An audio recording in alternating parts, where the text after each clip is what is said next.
వాసు తప్పిపోయింది ఇక్కడే. వాసు అంటే వాసుకి 2 ఏళ్ళ 5 ఏళ్ళ?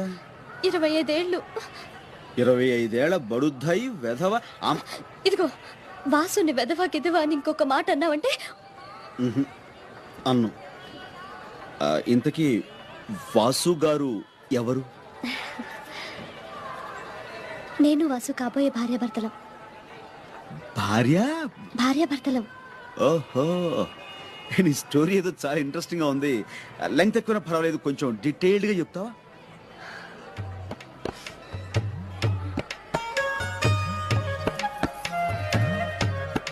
చెప్తాను. 7 జన్మల బంధం మాది. అంత గాఢంగా ప్రేమించుకున్నాం. తన దనకాపల్లి, మాది పక్కనే ఉన్న తాళపాలెం. అందరి ప్రేమికుల్లాగే మా ప్రేమ కూడా ఎన్నో అడ్డంకులు అవాంతరాలు. మా పెద్దవాళ్ళు మా ప్రేమను అర్థం చేసుకోలేకపోయారు. అయినా వాళ్ళ మూర్ఖత్వానికి మా ప్రేమను బలికాన్ని వదలుచుకోలేదు. ప్రపంచమే తలకిందులైనా, ప్రళయమే ముంచుకొచ్చినా ఎదురు నిలిచి పవిత్ర ప్రేమకు చిహ్నాలుగా మిగిలిపోదాం అనుకున్నాం. అందుకే గుండెను రాయి చేసుకుని కన్నవాళ్లను వాళ్ళ మూర్ఖత్వాన్ని కూడా వదిలేసి ఇద్దరు హౌరా మేళెక్కి ఇక్కడికి చేరుకున్నాం. అమ్మవారి సమక్షంలో మా ప్రేమకు నిర్వచనంగా పెళ్లి చేసుకుని కొత్త జీవితాన్ని ప్రారంభించాలనుకున్నాం. అంతేనండి, అంతే. పెళ్లి రసీదు తెస్తానని, నన్ను ఇక్కడ ఉండమని పాపంతోనట్టు వెళ్ళాడు. అవి దేవి నవరాత్రులు కావడంతో గుడి మొత్తం ఒకటే సందడి. వాసు తప్పిపోయింది ఇక్కడే.